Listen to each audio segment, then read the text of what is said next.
Markets opening ಅಲ್ಲಿ positive ಗೆ open ಆದ್ರೂ ಕ್ಲೋಸಿಂಗ್ ಮಾತ್ರ ನೆಗೆಟಿವ್ ಅಲ್ಲಿ ಕ್ಲೋಸ್ ಆಗಿದೆ.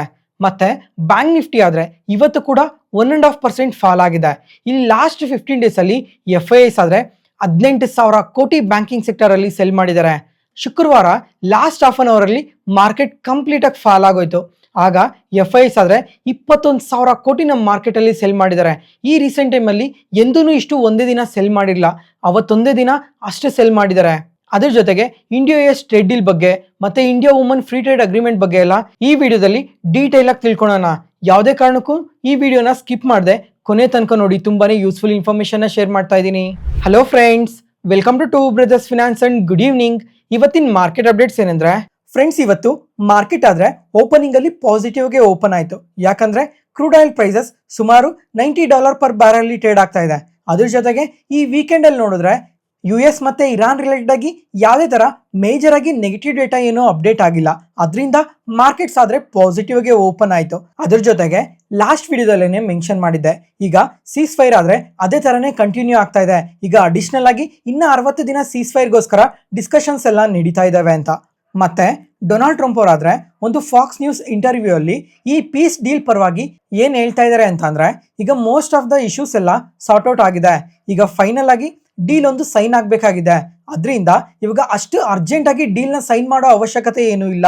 ಪ್ರಾಪರ್ ಆಗಿ ಪ್ರತಿಯೊಂದನ್ನು ಡಿಸ್ಕಸ್ ಮಾಡಿದ್ಮೇಲೆನೆ ಡೀಲ್ ಸೈನ್ ಮಾಡ್ತೀವಿ ಅಂತ ಅಪ್ಡೇಟ್ ಮಾಡಿದ್ದಾರೆ. ಅದ್ರ ಜೊತೆಗೆ ಈ ನ್ಯೂಕ್ಲಿಯರ್ ಡೀಲ್ ಪರವಾಗೂ ತುಂಬಾನೇ ಡಿಸ್ಕಷನ್ಸ್ ನಡೀತಾ ಇದೆ. ಈಗ ನಮ್ಮ ಕಂಟ್ರಿಯಲ್ಲಿ ಈ ನ್ಯೂಕ್ಲಿಯರ್ ಎನ್ರಿಚ್ಮೆಂಟ್ ಇಡ್ಬೇಕಾ, ಅಥವಾ ಇರಾನ್ ಅಲ್ಲೇನೆ ಈ ನ್ಯೂಕ್ಲಿಯರ್ ಎನ್ರಿಚ್ಮೆಂಟ್ ಇಡ್ಬೇಕಾ, ಅಥವಾ ಈ ಎರಡು ದೇಶ ಬಿಟ್ಟು ಇನ್ನೊಂದು ಮೂರನೇ ದೇಶದಲ್ಲಿ ಈ ನ್ಯೂಕ್ಲಿಯರ್ ಎನ್ರಿಚ್ಮೆಂಟ್ ಇಡ್ಬೇಕಾ ಅಂತ ತುಂಬಾನೇ ಡಿಸ್ಕಷನ್ಸ್ ಕೂಡ ನಡೀತಾ ಇದಾವೆ. ಅದ್ರ ಜೊತೆಗೆ ಯಾವುದೇ ದೇಶದಲ್ಲೂ ಈ ನ್ಯೂಕ್ಲಿಯರ್ ಎನ್ರಿಚ್ಮೆಂಟ್ ಇಡಬಾರ್ದು ಅಂತ ಅಂದ್ರೆ ಅದನ್ನ ಕಂಪ್ಲೀಟ್ ಆಗಿ ಡೆಸ್ಟ್ರಾಯ್ ಆದ್ರೂ ಯಾವ ತರ ಮಾಡಬೇಕು ಅಂತ ಸ್ವಲ್ಪ ಡಿಸ್ಕಷನ್ಸ್ ಎಲ್ಲ ನಡೀತಾ ಇದಾವೆ. ಅದ್ರ ಜೊತೆಗೆ ನೋಡೋಣ ಕಮಿಂಗ್ ಡೇಸ್ ಅಲ್ಲಿ ಈ ನ್ಯೂಕ್ಲಿಯರ್ ಎನ್ರಿಚ್ಮೆಂಟ್ ರಿಲೇಟೆಡ್ ಆಗಿ ಯಾವ ತರ ಇವರು ಡಿಸಿಷನ್ಸ್ ನ ತಗೊಂತಾರೆ ಅಂತ. ಮತ್ತೆ ಕ್ರೂಡ್ ಆಯಿಲ್ ಆದ್ರೆ $90 ಪರ್ ಬ್ಯಾರಲ್ ಅಲ್ಲಿ ಟ್ರೇಡ್ ಆಗ್ತಾ ಇದ್ದು, ಇವತ್ತು ನಮ್ಮ ಮಾರ್ಕೆಟ್ ಕ್ಲೋಸಿಂಗ್ ಟೈಮ್ಗೆ ಅದು $93 ಪರ್ ಬ್ಯಾರಲ್ ಅಲ್ಲಿ ಟ್ರೇಡ್ ಆಗ್ತಾ ಇದೆ. ಯಾಕಂದ್ರೆ ಈಗ ಸೀಸ್ ಫೈರ್ ಇದೆ ಅಂತಂದ್ರೆ ಕಂಪ್ಲೀಟ್ ಆಗಿ ಯಾರೂ ಸೈಲೆಂಟ್ ಆಗಿಲ್ಲ. ಅವಾಗ ಮಿಸೈಲ್ ಅಟ್ಯಾಕ್ಸ್ ಆಗ್ಲಿ ಅಥವಾ ಡ್ರೋನ್ ಅಟ್ಯಾಕ್ಸ್ ಆಗ್ಲಿ ನಡೀತಾನೆ ಇದಾವೆ. ಅದರಿಂದ ಮಾತ್ರ ಈ ಕ್ರೂಡ್ ಆಯಿಲ್ ಪ್ರೈಸಸ್ ಈ ತರ ಫ್ಲಕ್ಚುಯೇಟ್ ಆಗ್ತಾ ಇದೆ. ಮತ್ತೆ ಇವತ್ತು ಇರಾನ್ ಏನ್ ಹೇಳ್ತಾ ಇದಾರೆ ಅಂತ ಅಂದ್ರೆ, US ಗೆ ಸಂಬಂಧಪಟ್ಟಿರೋ 20 ಬೇಸಿಸ್ ಮೇಲೆ ಮಿಸೈಲ್ ಅಟ್ಯಾಕ್ಸ್ ನ ಮಾಡಿದೀವಿ ಅಂತ ಯೂಸ್ ಸ್ಟೇಟ್ಮೆಂಟ್ಸ್ ನ ಮಾಡ್ತಾ ಇದ್ದಾರೆ. ಅದ್ರ ಜೊತೆಗೆ ಇರಾನ್ ಆದ್ರೆ ಕಂಟಿನ್ಯೂಸ್ ಆಗಿ ಇನ್ನೊಂದು ಸ್ಟೇಟ್ಮೆಂಟ್ ನ ಮಾಡ್ತಾ ಇದೆ, ನಾವು ಮತ್ತೆ ಯುದ್ಧಕ್ಕೆ ಬಂದರೂ ಕೂಡ ನಾವು ತುಂಬಾನೇ ಸ್ಟ್ರಾಂಗ್ ಆಗಿ ನಿಲ್ತೀವಿ, ನಾವು ಕಂಪ್ಲೀಟ್ ಪ್ರಿಪೇರ್ಡ್ ಆಗಿದ್ದೀವಿ ಅಂತ ಕೂಡ ಸ್ಟೇಟ್ಮೆಂಟ್ಸ್ ನ ಮಾಡ್ತಾನೆ ಇದ್ದಾರೆ. ನೋಡೋಣ ಕಮಿಂಗ್ ಟೈಮ್ ಅಲ್ಲಿ ಈ ವಾರ್ ಬಗ್ಗೆ ಎಲ್ಲ ಯಾವ ತರ ಅಪ್ಡೇಟ್ಸ್ ಬರ್ತವೆ ಅಂತ. ಮತ್ತೆ ಇವತ್ತು ಬ್ಯಾಂಕಿಂಗ್ ಸೆಕ್ಟರ್ ನೋಡಿದ್ರೆ 1.5% ಫಾಲ್ ಆಗಿದೆ. ಇವತ್ತು ಫಾಲ್ ಆಯ್ತು, ಶುಕ್ರವಾರ ಕೂಡ ಇದೇ ತರನೇ ಫಾಲ್ ಆಗಿದೆ. ಈಗ FIIs ಆದ್ರೆ ಲಾಸ್ಟ್ 3-4 ಮಂತ್ಸ್ ಇಂದ ಬ್ಯಾಂಕಿಂಗ್ ಸೆಕ್ಟರ್ ಅಲ್ಲಿ ತುಂಬಾನೇ ಸೆಲ್ ಮಾಡ್ತಾ ಇದ್ದಾರೆ. ಒಂದ್ಸಲ ಈ ಇಮೇಜ್ ನ ನೋಡಿ, ಯಾವ್ಯಾವ ಟೈಮ್ ಅಲ್ಲಿ ಎಷ್ಟೆಷ್ಟು ಸೆಲ್ ಮಾಡಿದ್ದಾರೆ ಅಂತ ಇಲ್ಲೇ ಕ್ಲಿಯರ್ ಆಗಿ ಗೊತ್ತಾಗುತ್ತೆ. ಮಾರ್ಚ್ ಫಸ್ಟ್ ಹಾಫ್ ಅಲ್ಲಿ 31,000 ಕೋಟಿ ಸೆಲ್ ಮಾಡಿದ್ದಾರೆ. ಮಾರ್ಚ್ ಸೆಕೆಂಡ್ ಹಾಫ್ ಅಲ್ಲಿ 28,000 ಕೋಟಿ, ಏಪ್ರಿಲ್ ಫಸ್ಟ್ ಹಾಫ್ ಅಲ್ಲಿ 20,000 ಕೋಟಿ, ಏಪ್ರಿಲ್ ಸೆಕೆಂಡ್ ಹಾಫ್ ಅಲ್ಲಿ 10,000 ಕೋಟಿ, ಏಪ್ರಿಲ್ ಸೆಕೆಂಡ್ ಹಾಫ್ ಅಲ್ಲಿ 11,000 ಕೋಟಿ, ಮೇ ಫಸ್ಟ್ ಹಾಫ್ ಅಲ್ಲಿ 18,000 ಕೋಟಿ ಸೆಲ್ ಮಾಡಿದ್ದಾರೆ. ಕಂಟಿನ್ಯೂಸ್ ಆಗಿ FIIs ಆದ್ರೆ ಈ ಬ್ಯಾಂಕಿಂಗ್ ಸೆಕ್ಟರ್ ಅಲ್ಲಿ ಸೆಲ್ ಮಾಡ್ತಾನೆ ಬರ್ತಾ ಇದ್ದಾರೆ. ಅದರಿಂದನೇ ಬ್ಯಾಂಕಿಂಗ್ ಸೆಕ್ಟರ್ ಈ ತರ ಫಾಲ್ ಆಗ್ತಾ ಇರೋದು. ಜೊತೆಗೆ ಮೋಸ್ಟ್ ಆಫ್ ದ ಬ್ಯಾಂಕ್ಸ್ ಅಲ್ಲಿ ಡೆಪಾಸಿಟ್ಸ್ ಆಗಲಿ ಲೋನ್ಸ್ ಆಗಲಿ ತುಂಬಾ ಪಾಸಿಟಿವ್ ಆಗಿ ಗ್ರೋ ಆಗ್ತಾ ಇದೆ. ಆದ್ರೆ ಎಸ್ಟಿಮೇಟೆಡ್ ಗಿನ್ನ ರಿಸಲ್ಟ್ಸ್ ಆದ್ರೆ ಸ್ವಲ್ಪ ವೀಕ್ ಆಗಿ ಪೋಸ್ಟ್ ಮಾಡ್ತಾ ಇದಾವೆ. ಅದ್ರ ಜೊತೆಗೆ ಇನ್ನೊಂದು ಟೆನ್ಷನ್ ಏನು ಅಂತಂದ್ರೆ, ಈಗ ಕ್ರೂಡ್ ಆಯಿಲ್ ಪ್ರೈಸಸ್ ಇನ್ಕ್ರೀಸ್ ಆಗ್ತಾ ಇದೆ ಅಂದ್ರೆ ಇನ್ಫ್ಲೇಷನ್ ಇನ್ಕ್ರೀಸ್ ಆಗುತ್ತೆ, ಮತ್ತೆ ಟ್ರೇಡ್ ಡೆಫಿಸಿಟ್ ಇನ್ಕ್ರೀಸ್ ಆಗುತ್ತೆ, ರುಪಿ ಫಾಲ್ ಆಗ್ತಾ ಇದೆ. ಅದ್ರ ಜೊತೆಗೆ ಎಕನಾಮಿಕ್ ಗ್ರೋತ್ ಆದ್ರೆ ಸ್ಲೋ ಆಗೋ ಚಾನ್ಸಸ್ ತುಂಬಾನೇ ಜಾಸ್ತಿ ಇರುತ್ತೆ. ಮತ್ತೆ ಇಂಡಿಯಾಗೆ ಸಂಬಂಧಪಟ್ಟಿರೋ 10 ಇಯರ್ ಬಾಂಡ್ ಈಲ್ಡ್ಸ್ ಆದ್ರೆ 7% ಗೆ ರೀಚ್ ಆಗಿದೆ. ಮತ್ತೆ ರುಪಿ ಕೂಡ ಕಂಟಿನ್ಯೂಸ್ ಆಗಿ ಫಾಲ್ ಆಗ್ತಾನೆ ಇದೆ. ಈ ತರ ಮಲ್ಟಿಪಲ್ ರೀಸನ್ಸ್ ಇಂದ ಬ್ಯಾಂಕ್ಸ್ ಮೇಲೆ ತುಂಬಾನೇ ಇಂಪ್ಯಾಕ್ಟ್ ಇರುತ್ತೆ. ಅದರಿಂದನೂ ಕೂಡ ಬ್ಯಾಂಕಿಂಗ್ ಸೆಕ್ಟರ್ ಅಲ್ಲಿ FIIs ಈ ತರ ಸೆಲ್ ಮಾಡ್ತಾ ಇರಬೇಕು. ಮತ್ತೆ ಈ ತರ ಬಾಂಡ್ ಈಲ್ಡ್ಸ್ ಇನ್ಕ್ರೀಸ್ ಆಗೋದ್ರಿಂದ ಗೋಲ್ಡ್ ಪ್ರೈಸಸ್ ಮೇಲೂ ಕೂಡ ತುಂಬಾನೇ ಇಂಪ್ಯಾಕ್ಟ್ ಇರುತ್ತೆ. ಕಮಿಂಗ್ ಟೈಮ್ ಅಲ್ಲಿ ಎಂದಾದ್ರೂ ಒಂದಿನ ಈ ಬಾಂಡ್ ಈಲ್ಡ್ಸ್ ಬಗ್ಗೆ ಸ್ವಲ್ಪ ಡೀಟೇಲ್ ಆಗಿ ತಿಳ್ಕೊಳ್ಳೋಣ. ನೆಕ್ಸ್ಟ್ ಅದಾದ್ಮೇಲೆ ಫ್ರೆಂಡ್ಸ್, ಈಗ ಶುಕ್ರವಾರ ಆದ್ರೆ ಲಾಸ್ಟ್ ಹಾಫ್ ಅನ್ ಅವರ್ ಅಲ್ಲಿ ಮಾರ್ಕೆಟ್ಸ್ ಕಂಪ್ಲೀಟ್ ಆಗಿ ಫಾಲ್ ಆಗೋಯ್ತು. Nifty, Sensex, bank Nifty, mid and small caps ಪ್ರತಿಯೊಂದು ಇಂಡಿಸಿಸ್ ನೋಡಿದ್ರು ಎಬವ್ 1.5% ಫಾಲ್ ಆಯ್ತು. ಇದಕ್ಕೆ ಮೇನ್ ರೀಸನ್ ಏನು ಅಂತ ಶುಕ್ರವಾರ ಕೂಡ ಮೆನ್ಷನ್ ಮಾಡಿದ್ದೆ. ಇದಕ್ಕೆ ಮೇನ್ ರೀಸನ್ ಬಂದು MSCI ರೀಬ್ಯಾಲೆನ್ಸಿಂಗ್. ಈ ರೀಬ್ಯಾಲೆನ್ಸಿಂಗ್ ಅಲ್ಲಿ 21,000 ಕೋಟಿ ಸೆಲ್ ಮಾಡಿದ್ದಾರೆ ನಮ್ಮ ಮಾರ್ಕೆಟ್ ಇಂದ. ಅದರಿಂದನೇ ನಮ್ಮ ಮಾರ್ಕೆಟ್ಸ್ ಆ ಟೈಮಲ್ಲಿ ಅಷ್ಟು ನೆಗೆಟಿವ್ ಆಗಿ ರಿಯಾಕ್ಟ್ ಆಗಿದ್ದು.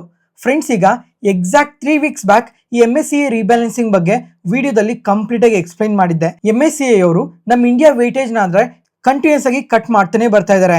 ಈ Q4 FY24 ಅಲ್ಲಿ ನೋಡಿದ್ರೆ 19.4% ವೇಟೇಜ್ ನ ಕೊಟ್ಟಿದ್ರು ನಮ್ಮ ಇಂಡಿಯಾಗೆ. ಆದ್ರೆ ಪ್ರೆಸೆಂಟ್ ಈಗ ಜಸ್ಟ್ 12% ವೇಟೇಜ್ ನ ಮಾತ್ರನೇ ಕೊಟ್ಟಿರೋದು ನಮ್ಮ ಇಂಡಿಯಾಗೆ. ವೇಟೇಜ್ ನ ಆದ್ರೆ ಕಂಟಿನ್ಯೂಸ್ ಆಗಿ ಕಟ್ ಮಾಡ್ತಾನೆ ಬರ್ತಾ ಇದ್ದಾರೆ. ಅದೇ ಈ ಟೈಮಲ್ಲಿ ಈ ಚೈನಾ, ತೈವಾನ್, ಸೌತ್ ಕೊರಿಯಾಗಾದ್ರೆ ವೇಟೇಜ್ ನ ತುಂಬಾನೇ ಇನ್ಕ್ರೀಸ್ ಮಾಡಿದ್ದಾರೆ. ಈ ಏರ್ ರಿಲೇಟೆಡ್ ಇನ್ವೆಸ್ಟ್ಮೆಂಟ್ಸ್ ಎಲ್ಲ ತುಂಬಾ ಜಾಸ್ತಿ ಆಗ್ತಾ ಇರೋ ಕಾರಣದಿಂದ, ಆ ಸ್ಟಾಕ್ ಮಾರ್ಕೆಟ್ಸ್ ಎಲ್ಲ ಆಲ್ ಟೈಮ್ ಹೈಸ್ ನ ಟಚ್ ಮಾಡ್ತಾ ಇರೋ ಕಾರಣದಿಂದ, ಮತ್ತೆ ಶುಕ್ರವಾರ ಆದ್ರೆ 21,000 ಕೋಟಿ ನಮ್ಮ ಮಾರ್ಕೆಟ್ ಇಂದ ಸೆಲ್ ಮಾಡಿದ್ದಾರೆ. ಒಂದ್ಸಲ ಈ ಇಮೇಜ್ ನೋಡಿ ಯಾವ್ಯಾವ ಕಂಪನೀಸ್ ಒಳಗಡೆ ಎಷ್ಟೆಷ್ಟು ಇನ್ಫ್ಲೋಸ್ ಬಂದಿದಾವೆ ಅಂತ ಕ್ಲಿಯರ್ ಆಗಿ ಗೊತ್ತಾಗುತ್ತೆ. ಒಂದ್ಸಲ ಈ ಇಮೇಜ್ ನೋಡಿ, ಸುಮಾರು 27 ಕಂಪನೀಸ್ ಒಳಗಡೆ $2 ಮಿಲಿಯನ್ ಔಟ್ಫ್ಲೋಸ್ ಹೋಗಿದಾವೆ 27 ಕಂಪನೀಸ್ ಅಲ್ಲಿ. ಅದಾದ್ಮೇಲೆ $30 ಮಿಲಿಯನ್ ಇಂದ $50 ಮಿಲಿಯನ್ 16 ಕಂಪನೀಸ್ ಇಂದ ಔಟ್ಫ್ಲೋಸ್ ಹೋಗಿದೆ. $50 ಮಿಲಿಯನ್ ಇಂದ $75 ಮಿಲಿಯನ್ ವರೆಗೂ 8 ಕಂಪನೀಸ್ ಅಲ್ಲಿ ಔಟ್ಫ್ಲೋಸ್ ಹೋಗಿದೆ.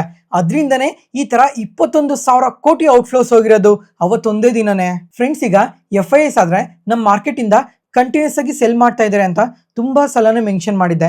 ಈಗ 2024 ಅಲ್ಲಿ ನೋಡ್ಕೊಂಡ್ರೆ ಪೂರ್ತಿ ವರ್ಷದಲ್ಲಿ 3 ಲಕ್ಷ ಕೋಟಿ ನಮ್ಮ ಮಾರ್ಕೆಟ್ ಇಂದ ಸೆಲ್ ಮಾಡಿದ್ದಾರೆ. ಮತ್ತೆ 2025 ಅಲ್ಲಿ ನೋಡಿದ್ರು 3 ಲಕ್ಷ ಕೋಟಿ ಸೆಲ್ ಮಾಡಿದ್ದಾರೆ. ಆದ್ರೆ ಈ 2026 ಬರೀ ಇವಾಗ 5 ತಿಂಗಳು ಕಂಪ್ಲೀಟ್ ಆಗಿದೆ. ಈ 5 ತಿಂಗಳಲ್ಲೇನೆ ಸುಮಾರು 3 ಲಕ್ಷ ಕೋಟಿ ಸೆಲ್ ಮಾಡಿದ್ದಾರೆ.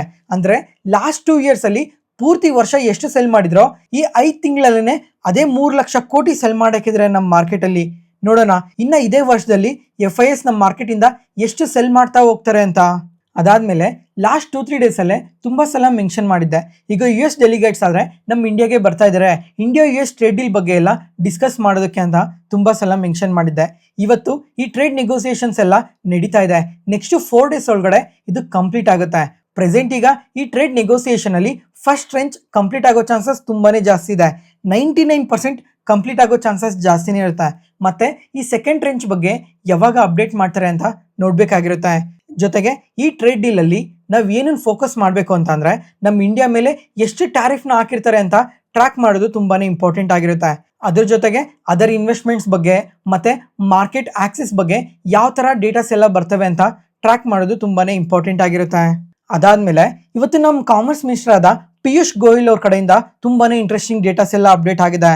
ಈಗ ಒಮನ್ ಕಂಟ್ರಿ ಇದೆ ಅಲ್ವಾ, ಈ ಕಂಟ್ರಿಗೆ ನಮ್ಮ ಇಂಡಿಯಾದಿಂದ ಎಕ್ಸ್ಪೋರ್ಟ್ ಮಾಡೋ 99% ಪ್ರಾಡಕ್ಟ್ಸ್ ಮೇಲೆ 0 ಟ್ಯಾಕ್ಸ್ ಅಲ್ಲಿ ನಾವೀಗ ಎಕ್ಸ್ಪೋರ್ಟ್ ಮಾಡ್ಬೋದು. ಅದ್ರ ಜೊತೆಗೆ ಈಗ ತುಂಬಾ ಕಂಟ್ರೀಸ್ ಜೊತೆ ಎಲ್ಲ ಟ್ರೇಡ್ ನೆಗೋಸಿಯೇಷನ್ಸ್ ಎಲ್ಲ ನಡೆಸ್ತಾ ಇದ್ದಾರೆ.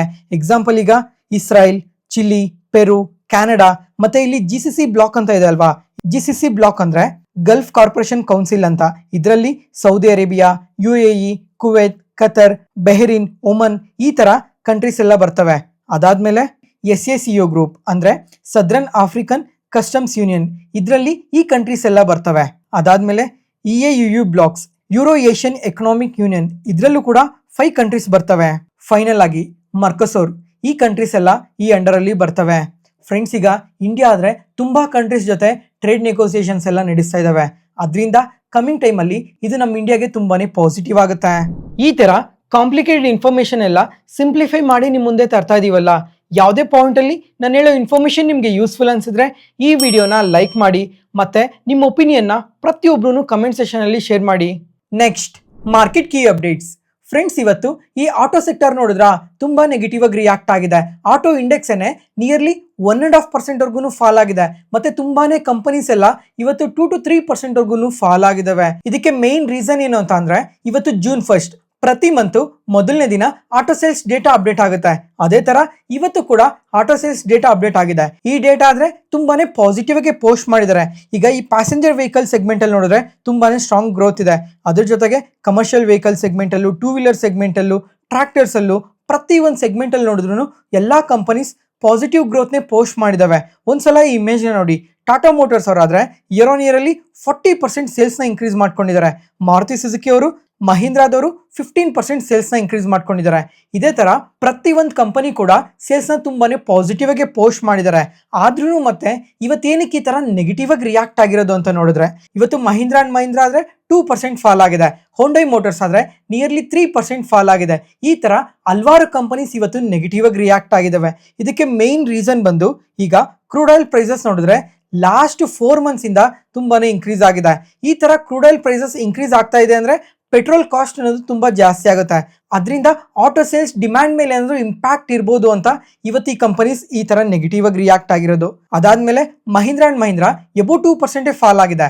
ಅದ್ರ ಜೊತೆಗೆ ಈ ಎಸ್ಕಾರ್ಟ್ಸ್ ಕ್ಯೂಬ್ಯೂಟಾ ನೋಡಿದ್ರೆ ಎಬೋ 3.5% ಫಾಲ್ ಆಗಿದೆ. ಇದಕ್ಕೆ ಮೇನ್ ರೀಸನ್ ಬಂದು ಈಗ ಕಮಿಂಗ್ ಟೈಮಲ್ಲಿ ಮಳೆ ತುಂಬಾ ಕಮ್ಮಿ ಆಗೋ ಚಾನ್ಸಸ್ ಇದೆ ಅಂತ ಅಪ್ಡೇಟ್ ಆಗಿದೆ.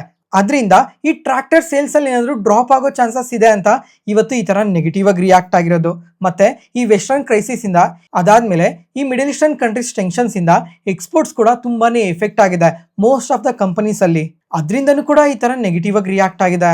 ಫೈನಲ್ ಆಗಿ ಈ ವಾರದಲ್ಲಿ RBI MPC ಮೀಟಿಂಗ್ ಇದೆ. ಒಂದ್ ವೇಳೆ ಈ ಮೀಟಿಂಗ್ ಅಲ್ಲಿ ಏನಾದ್ರು ಇಂಟ್ರೆಸ್ಟ್ ರೇಟ್ ನ ಇನ್ಕ್ರೀಸ್ ಮಾಡಿದ್ರೆ ಅದು ಡೈರೆಕ್ಟ್ ಆಗಿ ಆಟೋ ಸೆಕ್ಟರ್ ಮೇಲೆ ತುಂಬಾನೇ ಇಂಪ್ಯಾಕ್ಟ್ ಇರುತ್ತೆ.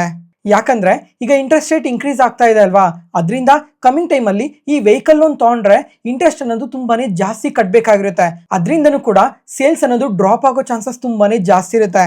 ಅದರಿಂದನೇ ಇವತ್ತು ಆಟೋ ಕಂಪನೀಸ್ ಎಲ್ಲ ಈ ತರ ನೆಗೆಟಿವ್ ಆಗಿ ರಿಯಾಕ್ಟ್ ಆಗಿರೋದು. ಅದ್ರ ಜೊತೆಗೆ ಒಂದ್ ವೇಳೆ ಏನಾದ್ರು ಕಮಿಂಗ್ ಟೈಮಲ್ಲಿ ಇನ್ಫ್ಲೇಷನ್ ಇನ್ಕ್ರೀಸ್ ಆದ್ರೂ ಆಟೋ ಸೇಲ್ಸ್ ಮೇಲೆ ತುಂಬಾನೇ ಇಂಪ್ಯಾಕ್ಟ್ ಇರುತ್ತೆ. ಒಂದು ವೇಳೆ ಕಮಿಂಗ್ ಟೈಮಲ್ಲಿ ಮಳೆ ಏನಾದರೂ ತುಂಬಾ ಕಮ್ಮಿ ಆದ್ರೂ ಕೂಡ ರೂರಲ್ ಡಿಮ್ಯಾಂಡ್ ಈ ಆಟೋ ಸೆಕ್ಟರ್ ರಿಲೇಟೆಡ್ ಆಗಿ ತುಂಬಾನೇ ಕಮ್ಮಿ ಆಗುತ್ತೆ. ಈ ತರ ಮಲ್ಟಿಪಲ್ ಇಂಪ್ಯಾಕ್ಟ್ಸ್ ಆಟೋ ಸೆಕ್ಟರ್ ಮೇಲೆ ಇರುತ್ತೆ. ಅದರಿಂದನೇ ಇವತ್ತು ಆಟೋ ಕಂಪನೀಸ್ ಎಲ್ಲ ಈ ತರ ನೆಗೆಟಿವ್ ಆಗಿ ರಿಯಾಕ್ಟ್ ಆಗಿರೋದು.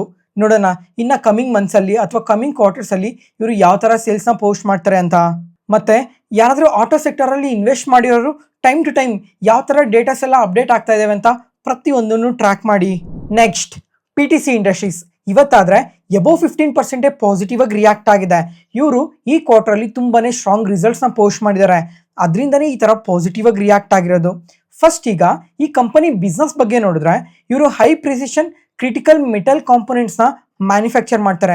ಜೊತೆಗೆ ಈ ಕಾಂಪೊನೆಂಟ್ಸ್ನೆಲ್ಲ ತುಂಬಾ ಸೆಕ್ಟರ್ಸ್ ಅಲ್ಲಿ ಬಳಸ್ತಾರೆ. ಏರೋಸ್ಪೇಸ್, ಡಿಫೆನ್ಸ್, ಇಂಡಸ್ಟ್ರೀಸ್ ಈ ತರ ಹಲವಾರು ಸೆಗ್ಮೆಂಟ್ ಅಲ್ಲಿ ಈ ಪ್ರಾಡಕ್ಟ್ಸ್ ನ ಬಳಸ್ತಾರೆ. ಜೊತೆಗೆ ಇವ್ರು ತಯಾರು ಮಾಡೋ ಪ್ರಾಡಕ್ಟ್ಸ್ ನ ಈ ಒರಿಜಿನಲ್ ಎಕ್ವಿಪ್ಮೆಂಟ್ ಮ್ಯಾನುಫ್ಯಾಕ್ಚರರ್ಸ್ಗೂ ಕೂಡ ಸಪ್ಲೈ ಮಾಡ್ತಾರೆ. ಎಕ್ಸಾಂಪಲ್ ಈಗ rolls Royce, GE aerospace, saffron ಈ ತರ ಹಲವಾರು ದೊಡ್ಡ ದೊಡ್ಡ ಕಂಪನೀಸ್ಗೆ ಇವ್ರ ಪ್ರಾಡಕ್ಟ್ಸ್ ನ ಸಪ್ಲೈ ಮಾಡ್ತಾರೆ. ಅಂತ ಕಂಪನಿ ಈ ಕ್ವಾರ್ಟರ್ ಅಲ್ಲಿ ತುಂಬಾನೇ ಸ್ಟ್ರಾಂಗ್ ರಿಸಲ್ಟ್ಸ್ ನ ಪೋಸ್ಟ್ ಮಾಡಿ ಮಾರ್ಜಿನ್ಸ್ ನ ಕೂಡ ಇಂಪ್ರೂವ್ ಮಾಡ್ಕೊಂಡಿದ್ದಾರೆ. ಅದರಿಂದನೇ ಈ ತರ ಪಾಸಿಟಿವ್ ಆಗಿ ರಿಯಾಕ್ಟ್ ಆಗಿರೋದು. ಇಯರ್ ಆನ್ ಇಯರ್ ಅಲ್ಲಿ ರೆವೆನ್ಯೂಸ್ ಆದ್ರೆ 85% ಇನ್ಕ್ರೀಸ್ ಆಗಿದೆ. ಪ್ರಾಫಿಟ್ಸ್ ಆದ್ರೆ 140% ಇನ್ಕ್ರೀಸ್ ಆಗಿದೆ. ಮಾರ್ಜಿನ್ಸ್ ಆದ್ರೆ ಕ್ವಾರ್ಟರ್ ಆನ್ ಕ್ವಾರ್ಟರ್ ಅಲ್ಲಿ ಡಬಲ್ ಆಗಿದೆ. ಅದರಿಂದನೇ ಇವತ್ತು ಈ ತರ ಪಾಸಿಟಿವ್ ಆಗಿ ರಿಯಾಕ್ಟ್ ಆಗಿರೋದು. ಅದರ ಜೊತೆಗೆ ಇವತ್ತು ಗೋಲ್ಡ್ಮ್ಯಾನ್ ಸ್ಯಾಕ್ಸ್ ಅವರು ಆದ್ರೆ ಈ ಕಂಪನಿ ನೋಡಿದ್ರೆ ತುಂಬಾನೇ ಪಾಸಿಟಿವ್ ರಿಸಲ್ಟ್ಸ್ ನ ಪೋಸ್ಟ್ ಮಾಡಿದ್ದಾರೆ. ಅದರಿಂದ ಕಮಿಂಗ್ ಟೈಮ್ ಅಲ್ಲಿ ಇನ್ನ ತುಂಬಾನೇ ಪಾಸಿಟಿವ್ ಆಗಿ ಗ್ರೋ ಆಗೋ ಚಾನ್ಸಸ್ ಇದೆ ಅಂತ ಅಂದು ಬೈ ರೇಟಿಂಗ್ ಕೊಟ್ಟು 60% ಅಪ್ಸೈಡ್ ಪೊಟೆನ್ಷಿಯಲ್ ಇದೆ ಅಂತ ಹೇಳಿದ್ದಾರೆ. ಅಂದ್ರೆ ಈ ಕಂಪನಿಗೆ ಟಾರ್ಗೆಟ್ ಪ್ರೈಸ್ ಕೊಟ್ಟಿರೋದು 25,770 rupees ಪರ್ ಶೇರ್ ಅಂತ ಅಪ್ಡೇಟ್ ಮಾಡಿದ್ದಾರೆ. ಈ ತರ ಸ್ಟ್ರಾಂಗ್ ಬೈ ರೇಟಿಂಗ್ ಕೊಡೋದಕ್ಕೆ ಮೇನ್ ರೀಸನ್ ಏನು ಅಂತ ಅಂದ್ರೆ ಇವರು ಕೆಪಾಸಿಟಿ ಎಕ್ಸ್ಪಾನ್ಷನ್ ಮಾಡ್ತಾ ಇದ್ದಾರೆ. ಅದರಿಂದ ಈ ಕಂಪನಿಗೆ ತುಂಬಾನೇ ಪಾಸಿಟಿವ್ ಆಗುತ್ತೆ ಅಂತ ಅಪ್ಡೇಟ್ ಮಾಡಿದ್ದಾರೆ. ನೋಡೋಣ ಇನ್ನು ಕಮಿಂಗ್ ಟೈಮ್ ಅಲ್ಲಿ ಇವರು ಯಾವ ತರ ರಿಸಲ್ಟ್ಸ್ ನ ಪೋಸ್ಟ್ ಮಾಡ್ತಾರೆ, ಯಾವ ತರ ಕೆಪಾಸಿಟಿ ಅಡಿಷನ್ ಮಾಡ್ತಾರೆ ಅಂತ. ನೆಕ್ಸ್ಟ್ ಅದಾದ್ಮೇಲೆ ಐನಾಕ್ಸ್ ವಿಂಡ್ ಈ ಕಂಪನಿ ಆದ್ರೆ ಇವತ್ತು ನಿಯರ್ಲಿ 10% ವರೆಗೂ ನೆಗೆಟಿವ್ ಆಗಿ ರಿಯಾಕ್ಟ್ ಆಗಿದೆ. ಈ ಕಂಪನಿನೂ ಅಷ್ಟೇ ಕ್ವಾರ್ಟರ್ಲಿ ರಿಸಲ್ಟ್ಸ್ ನ ಪೋಸ್ಟ್ ಮಾಡಿದ್ದಾರೆ. ರಿಸಲ್ಟ್ಸ್ ಆದ್ರೆ ಕಂಪ್ಲೀಟ್ಲಿ ವೀಕ್ ಆಗಿ ಪೋಸ್ಟ್ ಮಾಡಿದ್ದಾರೆ. ರೆವಿನ್ಯೂಸ್ ಫಾಲ್ ಆಗಿದೆ, ಪ್ರಾಫಿಟ್ಸ್ ಫಾಲ್ ಆಗಿದೆ, ಮಾರ್ಜಿನ್ಸ್ ಡಿಕ್ರೀಸ್ ಆಗಿದೆ. ಓವರ್ ಆಲ್ ತುಂಬಾ ನೆಗೆಟಿವ್ ರಿಸಲ್ಟ್ಸ್ ನ ಪೋಸ್ಟ್ ಮಾಡಿರೋದಕ್ಕೆ ಈ ತರ ಫಾಲ್ ಆಗಿರೋದು. ರೆವಿನ್ಯೂಸ್ ಆದ್ರೆ ಇಯರ್ ಆನ್ ಇಯರ್ ಅಲ್ಲಿ 2% ಫಾಲ್ ಆಗಿದೆ. ಪ್ರಾಫಿಟ್ಸ್ ಆದ್ರೆ 50% ಡ್ರಾಪ್ ಆಗಿದೆ. ಮಾರ್ಜಿನ್ಸ್ ಕೂಡ ಫಾಲ್ ಆಗಿದೆ. ಈ ತರ ವೀಕ್ ರಿಸಲ್ಟ್ಸ್ ನ ಪೋಸ್ಟ್ ಮಾಡೋದಕ್ಕೆ ಮೇನ್ ರೀಸನ್ ಏನು ಅಂತ ಅಂದ್ರೆ ಈ ವಿಂಡ್ ಪ್ರಾಜೆಕ್ಟ್ಸ್ ಅಲ್ಲಿ ಆಪರೇಷನ್ ಕಾಸ್ಟ್ ತುಂಬಾನೇ ಜಾಸ್ತಿ ಆಗಿದೆ ಅಂತ ಮೆನ್ಷನ್ ಮಾಡಿದ್ದಾರೆ. ಅಂದ್ರೆ EPC ಕಾಸ್ಟ್ ಆಗಲಿ ಅಥವಾ ಆಪರೇಷನ್ ಅಂಡ್ ಮೇಂಟೆನೆನ್ಸ್ ಕಾಸ್ಟ್ ಆಗಲಿ ಅಥವಾ ಇನ್ಫ್ರಾಸ್ಟ್ರಕ್ಚರ್ ರಿಲೇಟೆಡ್ ಎಕ್ಸ್ಪೆನ್ಸಸ್ ಆಗಲಿ ತುಂಬಾನೇ ಜಾಸ್ತಿ ಆಗಿದೆ. ಅದರಿಂದ ಎಕ್ಸಿಕ್ಯೂಷನ್ ಇಶ್ಯೂಸ್ ಕೂಡ ತುಂಬಾನೇ ಫೇಸ್ ಮಾಡಿದೀವಿ. ಅದರಿಂದನೇ ಈ ತರ ಪ್ರಾಫಿಟ್ಸ್ ತುಂಬಾನೇ ಕಮ್ಮಿ ಆಗಿರೋದು ಮತ್ತೆ ಮಾರ್ಜಿನ್ಸ್ ಕೂಡ ಫಾಲ್ ಆಗಿರೋದು ಇದೇ ಕಾರಣದಿಂದ ಅಂತ ಮೆನ್ಷನ್ ಮಾಡಿದ್ದಾರೆ. ಇವರು ಲಾಸ್ಟ್ ಕ್ವಾರ್ಟರ್ ಆದ್ರೆ 252 ಮೆಗಾವಾಟ್ಸ್ ವಿಂಡ್ ಪವರ್ ಪ್ರಾಜೆಕ್ಟ್ ನ ಎಕ್ಸಿಕ್ಯೂಟ್ ಮಾಡಿದ್ರು. ಅದೇ ಈ ಕ್ವಾರ್ಟರ್ ಅಲ್ಲಿ ನೋಡಿದ್ರೆ ಬರೀ 85 ಮೆಗಾವಾಟ್ಸ್ ಪ್ರಾಜೆಕ್ಟ್ ನ ಮಾತ್ರನೇ ಎಕ್ಸಿಕ್ಯೂಟ್ ಮಾಡಿದ್ದಾರೆ. ಅದರಿಂದನೇ ಇವತ್ತು ಈ ತರ ನೆಗೆಟಿವ್ ಆಗಿ ರಿಯಾಕ್ಟ್ ಆಗಿರೋದು. ಮತ್ತೆ ಇವತ್ತು ಸುಜ್ಲಾನ್ ಎನರ್ಜಿ ನೋಡಿದ್ರ ಈ ಕಂಪನಿ ಆದ್ರೆ ಎಬೋ 5% ನೆಗೆಟಿವ್ ಆಗಿ ರಿಯಾಕ್ಟ್ ಆಗಿದೆ. ಯಾಕಂದ್ರೆ ಇವತ್ತು ಸೆಬಿ ಅವರು ಈ ಕಂಪನಿಗೆ 29 ಕೋಟಿ ಫೈನ್ ನ ವಿಧಿಸಿದ್ದಾರೆ. ಯಾಕಂದ್ರೆ ಸ್ವಲ್ಪ ವರ್ಷಗಳಿಂದ ಈ ಕಂಪನಿ ಫಿನಾನ್ಷಿಯಲ್ ಸ್ಟೇಟ್ಮೆಂಟ್ಸ್ ಅಲ್ಲಿ ಸ್ವಲ್ಪ ಮಿಸ್ಇನ್ಫಾರ್ಮೇಶನ್ ನ ಪ್ರೊವೈಡ್ ಮಾಡಿದ್ದಾರೆ. ಅದರಿಂದನೇ ಈ ತರ ಫೈನ್ ಹಾಕಿರೋದು ಅಂತ ಕ್ಲಿಯರ್ ಆಗಿ ಮೆನ್ಷನ್ ಮಾಡಿದ್ದಾರೆ. ಅದರಿಂದನೇ ಈ ಕಂಪನಿಯಲ್ಲಿ ಇವತ್ತು ತುಂಬಾ ಸೆಲ್ಲಿಂಗ್ ಪ್ರೆಷರ್ ಕ್ರಿಯೇಟ್ ಆಗಿ ಎಬವ್ 5% ನೆಗೆಟಿವ್ ಆಗಿ ರಿಯಾಕ್ಟ್ ಆಗಿರೋದು. ಇವತ್ತಿಗೆ ಅಪ್ಡೇಟ್ಸ್ ಮುಗೀತು. ಈ ವಿಡಿಯೋ ಇಷ್ಟ ಆದ್ರೆ ಲೈಕ್ ಮಾಡಿ, ಶೇರ್ ಮಾಡಿ, ಸಬ್ಸ್ಕ್ರೈಬ್ ಆಗಿ. ನಾಳೆ ಮತ್ತೆ ಹೊಸ ಮಾರ್ಕೆಟ್ ನ್ಯೂಸ್ ಅನಾಲಿಸಿಸ್ ವಿಡಿಯೋಲಿ ಸಿಗೋಣ. Thank you.